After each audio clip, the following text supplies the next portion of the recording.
सरकार के डीएनए में है मारना। तुमने कितने लोगों को मार दिया, पुलिस कस्टडी में तुम गोली चलवाते हो बदमाशों से, तुम गाड़ियां पलट देते हो, तुम्हारे सामने कानून कुछ नहीं है, तुम जो बोलो वो कानून है। इस प्रदेश के मुख्यमंत्री के मुंह से जो शब्द निकलते हैं वो कानून बन जाता है।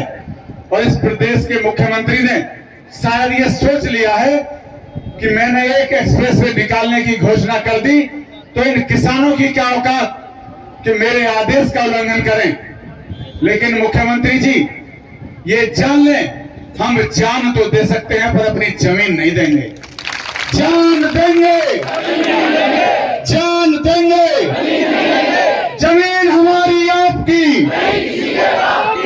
मैं 32 दिन से भूखा हूं और आवाज आपकी मुझसे ज्यादा नहीं हो रही है,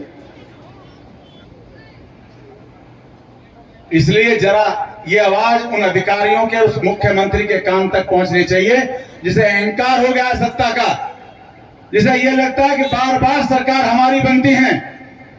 ये मंच चौधरी चरण सिंह के वारिसों का मंच है, ये सरकारें बदलने का काम भी करता है।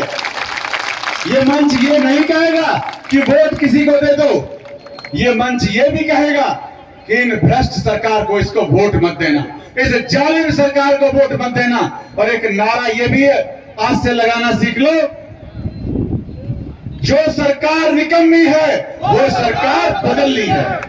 जरा जोर से बोलिए, जो सरकार निकम्मी है वो सरकार बदल ली है, जो सरकार निकम्मी है वो सरकार बदल ली है, जो सरकार निकम्मी है वो सरकार बदल ली है। जमीन हमारी आपकी नहीं किसी के बाप की, जमीन हमारी आपकी नहीं किसी के बाप की। किसी के माई के लाल में दम नहीं जो इस जेवर एक्सप्रेसवे के किसानों से बेनामा करा ले।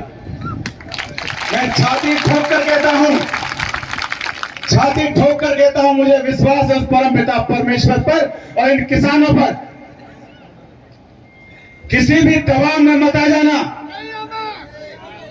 किसी भी दरोगा के, किसी भी डीएम के, किसी भी एसडीएम के दबाव में मत आना। हमें जमीन देनी है तो 1 करोड़ रुपए बीघा लेना है, इससे कम में कोई सौदा नहीं है। बात तो करोगे नहीं, धमकाओगे, हिंसा का रास्ता मत अपनाइए। और मैं जाट अधिकारियों से कहना चाहता हूं, मेरे पास वार्ता के लिए मत आ जाना। तुमने तो दलाली सीख ली होगी, तुम्हारी तो उम्र बीत गई, मेरी उम्र बीती है ईमानदारी में। अपने जीते जी ईमानदार रहूंगा, ना खाऊंगा और ना तुम्हें खाने दूंगा।